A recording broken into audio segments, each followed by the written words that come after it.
Hello, welcome to Movie Humpers. My name is Bob Sham. And I am COVID. Yes, these are the COVID sessions of Movie Humpers. My name is Angela. Yeah, and probably technically the last few are probably COVID sessions too, but now it's starting to. You actually were feeling it for our last two that we were talking about too. Yeah. And probably three more at least after this episode. We had COVID during the session. Yeah, we just didn't know for sure until now. Now we know. But yeah, we have COVID. But look, ain't like we got shit better to do when you got COVID. What are you going to do? Sit on your ass and watch some movies. Right. And we've had all the vaccines, but we got movies. This is my second time to my knowledge having it. And yeah. I can tell by the way I feel right now that I'm going to be a little rougher tomorrow, but it probably shouldn't be any worse than a flu feeling, you know. We're in week 2 of our Glory and Propaganda, which means war movies all month long. We're talking about movies that go to war, and this week is World War II week. We're finishing off. At the beginning, we got a couple of American Dirty Dozen and Glorious Bastards kind of stuff, some Europe stuff, and then we had the Chinese movie. Almost said Come and See. Well, we did watch Come and See, yes, which is the Soviet front, and then we watched City of Life and Death, which is about the rape of Nanking by the country of Japan. And this one is from Japan. It is an anime based upon a short story by Akiyuki Osaka. It is called Grave of the Fireflies from 1988. It comes out of Studio Ghibli. It is directed by Isao Takahata. It is written and adapted by Isao Takahata. Yes, from Studio Ghibli and distributed by Toho. Toho seems to be the big force in Japan. Every time we watch a movie from Japan, Toho's name is on it. But this movie follows some siblings by the name of Seita and Setsuko. I feel like I got the COVID dummies, to be honest. It's okay. I've heard about that. When your COVID just makes you a little stupider. Right? Yeah. You're just a little foggy. Seita is the 14-year-old boy, and his sister, Setsuko, is 4 years old, apparently. Yeah, and I think I did shed a tear on this one. This is the one so far that's jacked the tears out of my eyes. Yeah, this one starts at the end, which obviously, I know you said jacked the tears out of your eyes. It's a tear It's jacker. a tearjacker. Me too. Same.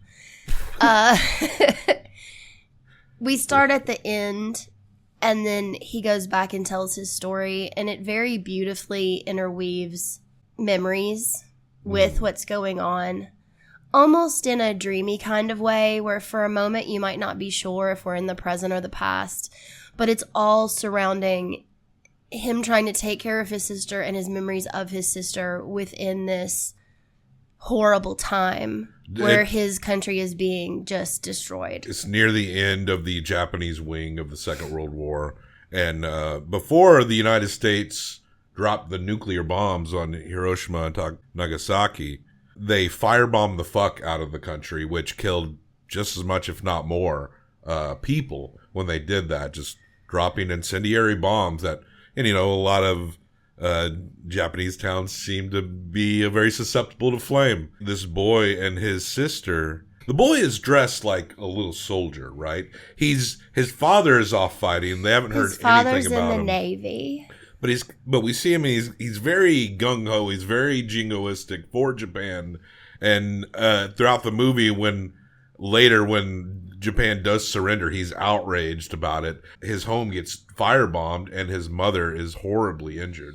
Yeah, his mom, who already has heart issues, for some reason, he sends her ahead to the shelter instead of them going together. I mean, he's burying some stuff, and he's going to carry the sister, so he sends the mom ahead. She doesn't make it to the shelter before the firebombs start dropping. It's interesting that you said he was so upset about the surrender. I didn't really read it that way. To me, it was more like he at that point had been cut off, didn't know what was happening, and then his first thing was, what about the Navy? Is my dad coming home? It was more about, oh my God, it's over. I had no idea. Well, he envisions the heroism of his father. It's something, even though he never hears from his father and we never see his father, that he's latched on to that heroism of what he's doing and fighting, and like a counter to the horror that is raining upon them. And so through that, he maintains his patriotism for Japan, but I don't think it does him any good. Yeah, I really don't see it that way, because yes, he has to think of his father as heroic, because otherwise, what other option is there? He's alone, because his mother doesn't make it. His mother passes away. She's extremely burned. And he is now responsible for his sister. They go to stay with his aunt, who seems to be his father's sibling. And she's always talking about how great his father is and how her lodger and her daughter are working for the cause and the government, but he's not doing shit because the only thing he's focused on is taking care of his sister. And then later, it's one of those kind of things where I do think he thinks that his father is heroic and brave, but also he has to believe it's for a higher cause, else his father would be there to take care of them. They're essentially orphaned by this war. And he's latched on to that higher cause. He can't do much about it because he's a 14-year-old boy. And I think a lot of these are... He seems to be stubborn in some ways, in the sense that Japan is under siege and there's food is being rationed. It gets to the point where he can access money from his mother's bank. He's got to travel for it. But the money's not doing anything. Yeah, the money doesn't matter. People are like wanting to trade items. But there is a system that is, it's not a lot, that is rationing. And we see the rations go lower and lower. But at some point, he goes to stay with his aunt, right? And his aunt is just kind of a cunt, right? She doesn't do anything, but she thinks he should be. He is scavenging for food, and they're taking advantage of that. But she's still making it seem like he's lazy. So at one point, she escalates some minor gripe and says, okay, well, you can make your own food from now on. And there's a point where he's asking about some pickled plums or whatever that he had found. And she's like, oh, those are gone a long time ago. And so then they start to cook on their own, and he has very little on his own. And she's offended by that because, they're trying to separate themselves from us. Until finally he gets the message that his aunt doesn't want them there. And he grabs his sister and they go to go somewhere else. And the aunt seems genuinely surprised by this. Yeah, because she just expected to be able to complain at them forever. I think if he had gone to volunteer or gotten a job, she wouldn't have been mean to them. She was mad that he was just staying there all day, but he didn't know what to do. He felt like he was in limbo. And again, he was giving his sister all of his attention. And as much as that sucked and that was shitty of her to be like that, and he's a 14-year-old boy. You got to keep remembering that. Yeah. And that still the better decision for both of their survival was probably still to stay with the aunt. They had a roof over their head, and she wouldn't have let them starve. No matter how much she hated them, she might have been mean to them, but she would have given them food if they needed it. They had a roof over their head. They had bed to sleep on. It was not a good situation. But it's one of those things like if he could have just waited and toughed it out, but they didn't want to live there. And you're right, he was a kid. He didn't have a really good sense of anything. There's this part where he finds out the mom is dead, but he's lying to his little sister because he can't bring himself to tell her. And there's this part where she knows something's wrong. And they're in this, it's before they go to the aunt, they're in this sort of like shelter area at a school where all the kids are staying. And his sister crumples and starts crying, and he turns his back to her and sees this like gymnastics bar, and he's like, look at me, I'm really good at this. And he starts doing gymnastics, and it backs away on that scene, and it's so, it hit me so hard, like just that image, because she's this little child who doesn't know what's going on, but she knows that something's wrong, and she is so connected to her feelings. He is a 14-year-old boy who knows exactly what is going on, but won't let himself think about how bad it is, and is trying to put on this weird brave front for her. He doesn't find out for a long time until they've left their aunt's house that his little sister even knows their mom is dead because the aunt told her. Of course she did, because she's that kind of bitch. When the little sister explains that the aunt told her she was in the ground, then he starts to break. Then he breaks down and cries with her, because it's when the the veil is off her face is when the emotions start to come for him. Also, I should point out that I'm probably am not going to be able to clip too much of this because, especially on YouTube, because animes tend to be very stringent with copyright. And The Boy and the Heron, our last Studio It's Ghibli like a missing episode. it's like a missing episode on YouTube because they said I could post it, and then I got hit with like cease and desist shit. And I mean, just give me a block at the beginning and I won't post it. But I had to take that off. You could only hear Boy and the Heron on podcasts. But if you don't hear a lot of clips or see a lot of clips, then that's because I'm just trying to avoid a copyright strike. I might even have to do a block bar on the fucking trailer, which is silly, but we'll see. Which is insane because it's literally an advertisement for their movie. Different countries are more stringent. Yeah. And, most places will let you play certain amount of clips and because it's exposure for them, but Japan's a little different. And India's kind of stringent too, I've discovered. The only thing they really take from the aunt's house that she had given them were their beds and their mosquito nets, their futons and mosquito nets, which obviously they need. But he doesn't have, a job or a house for them to go back to. I think if their house had been intact, they might have tried to live there, but it wasn't in the other town. And so they end up moving into this like shelter in the side of a hill. One of the first nights, his little sister's really scared. And so they capture as many fireflies as they can and put them inside the mosquito net with them. So it's all lit up and beautiful. In the shelter, yeah. And then he goes off the next day probably to find food or something. And he comes back and she is making a grave for them. And this is where obviously the name of the movie comes from. But she's making a grave to bury all of these fireflies. And that's when he finds out that she knows that their mom is dead. And she asks him, why don't they live longer? And there's no answer. He has no answer. But like you said, too, that's when he gets really emotional about the mom. But she's burying these fireflies and having this like moment of like recognizing them that she wasn't given with her mom. They essentially have the service that they should have had with their mom with the fireflies in that moment. This kid, he's out, he's scavenging, he's stealing, he's trading. He's working too when they'll let him.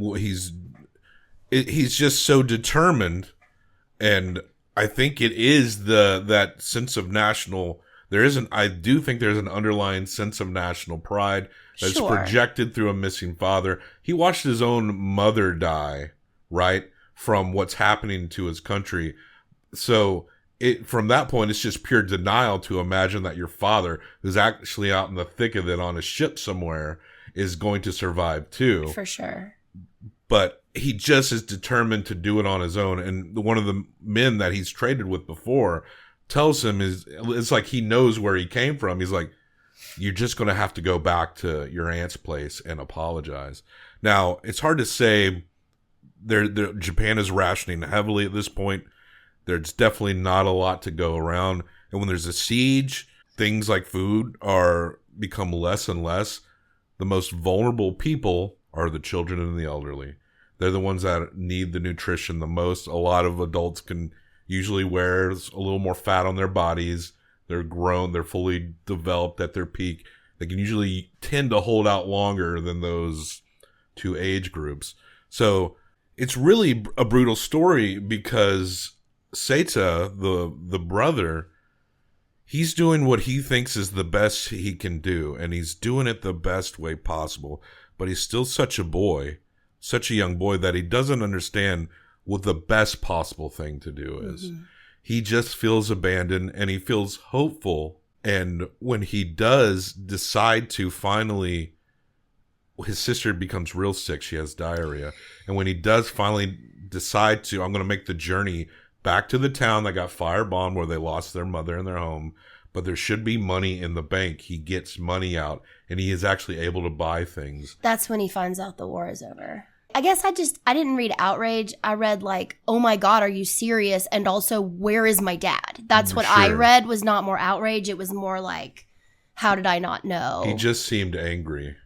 His outlook, his optimism was held on to that. Yeah, there's also the bit where if they just surrendered, what's been the point of all of this? Yeah, that as That well. I understand 100% that. It's like, you mean we went through all of this and then we just gave up? That's got to be really hard to swallow.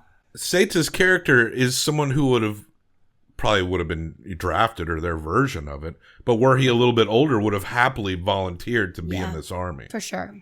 But he comes back and he has, all kinds of food for her, but she is way far gone and she is completely malnourished. And they go to doctors and everything. There's one point where they both go to the doctors. They're both in rough shape.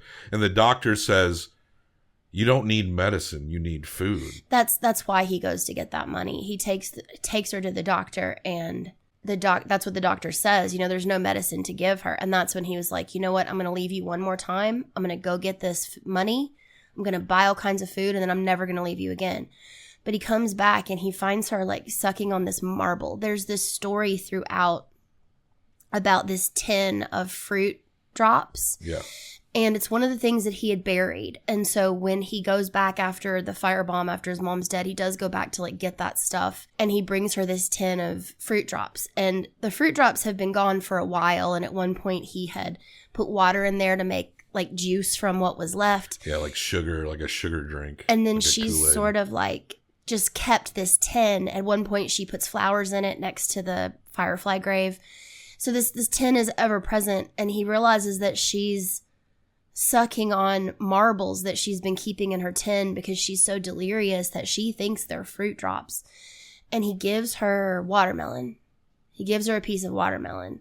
He goes out to try to make her some like eggs and rice, and she never wakes up. Brutal. Feeling so sad just talking about it. I know. But I think what's so much more, there a little narration carries us along from this point, and he has to go and get a basket to have a proper service. A cremation, and then he has to set that up out in a field or whatever. And he does survive. His sister doesn't. But we see images of where they've been staying at the shelter. And we see the little girl playing, frolicking. But she's fading in and out. Like her ghost is just trapped there. Yeah. Theoretically, until the first scene we get, which doesn't make sense until the end, her little spirit is trapped there. He doesn't ever go back to that space, but what we had seen at the beginning was him in a train station where he died. And he had that tin with him because it had some of her ashes in it. And someone, as they're cleaning up, throws the tin out into the field, and all these fireflies come up. And she walks into that space, and then all of a sudden he is standing next to her in his full uniform like he had on at the beginning, and they both look healthy and good, and they walk away together, right? Like we saw that first, but then at the end, it sort of just fades away. Yeah. Right? I can't even remember the last moments because as soon as that happened, I just started thinking about the beginning again. And just that image of thinking like, okay, well, now at least they're together. A brutal, very personal story, a real tearjerker, this Grave of the Fireflies from 1988. Yeah, we're going to wrap up this COVID session. You're going to give this 1 through 5. I'm going to give it 1 through 5 combined for best out of 10. What do you give Grave of the Fireflies? I think it's an S tier. I'm going to give it a 5. Yeah. I think it's gorgeous. I think I'm a 4.5. That brings it over a 9. Yeah. So we got a lot of S tiers this month. There's something that almost feels even more brutal when something like anime is showing you atrocities. I think it's because your instinct is that this is going to be something fun or something uplifting, or at least with a happy ending because it's quote unquote a cartoon, right? But there's things you can do in animation that people who work in like regular film can never even dream of being able to do in the way that they do it. Like you can really, the sky's the limit on what you can show and how you can show it. And this is, I think, a really beautiful example of that. So, Grave of the Fireflies by Isao Takahata from 1988 is S tier, resting between Dune Part 2 and John Carpenter's Halloween from 1978. I think truly for me, what does send this movie over from very, very good to great is that particular aspect of the brother doing everything he thinks he can do, even though it's probably not the best moves. It's so tragic watching someone do what they think is everything right. Yeah. And it's probably not the best choice. I think we can all relate to that concept a little bit, right? Absolutely. Check the show notes for links and other places to find us. And be on the lookout for more COVID sessions next week. We're going back to 3. We're back to 3 a week for next week. I was looking forward to talking about all these World War II movies, but now that we're done with them, I'm glad this week is done. But yes, like, subscribe, leave a comment. If there's a place where you can leave nice reviews, stars, do so, whether it be on podcast or wherever. And that said, today I just want to say we love you and take care of each other. Whatever, I'm super emotional and sick right now. So we're not going to hear it for the boys. Let's hear it for the boys. Okay, we can also hear it for the boys. Let's hear it for the boys.